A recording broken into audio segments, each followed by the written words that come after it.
नमस्कार मित्रांनो, आपण पाहतात विदर्भराज 358।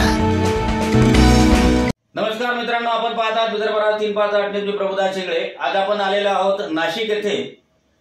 नाशिक लोकसभा निवडणूक 2024 ही अवघ्या 2-4 दिवसावरच येऊन ठेपलेली आहे।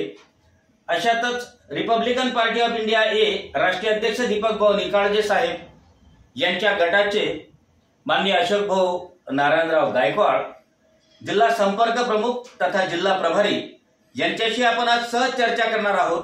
सहज चर्चा पण मुद्द्याची। अशोक भाऊ, मला सांगा, कोणाची हवा आहे? महाविकास आघाडी।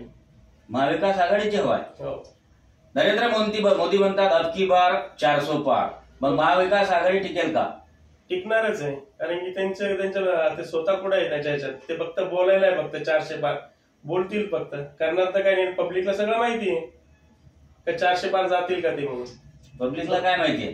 ते 200 पार पण जाणार नाही यावेळेस। 200 पार पण जाणार नाही जाणार। बर, मग महाविकास आघाडीचे उमेदवार कोण आहेत? राजाभाऊ वाजे। राजाभाऊ वाजे निवडून येतील का? 100%, 101% निवडून येतील। आधी खासदार तुमच्या नाशिकचे कोण होते? हेमंतप्पा गोडसे होते। बर, हेमंतप्पा गोडसेची हॅट्रिक होईल का असं वाटते का? नाही, यावेळेस तर होणार नाही। यावेळेस होणार नाही, कारण की त्यांना पब्लिक मधूनच प्रतिसाद नाही। बर बर, आता मला सांगा, आपण रिपब्लिकन पार्टी ऑफ इंडिया ए राष्ट्रीय अध्यक्ष दीपक भाऊ निकाळजे गटाचे जिल्हा संपर्क प्रमुख तथा जिल्हा प्रभारी आहे। आपल्या पक्षाची भूमिका काय आहे?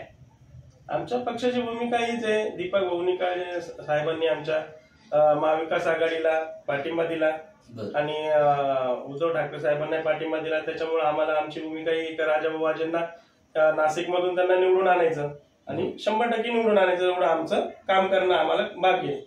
बर, तर हे होते अशोक भाऊ गायकवाड, जिल्हा संपर्क प्रमुख तथा जिल्हा प्रभारी। बघूया यांच्या प्रयत्नांना किती यश येते। आपण बघत राहा विदर्भराज 358 मी प्रभुदास शेगळे।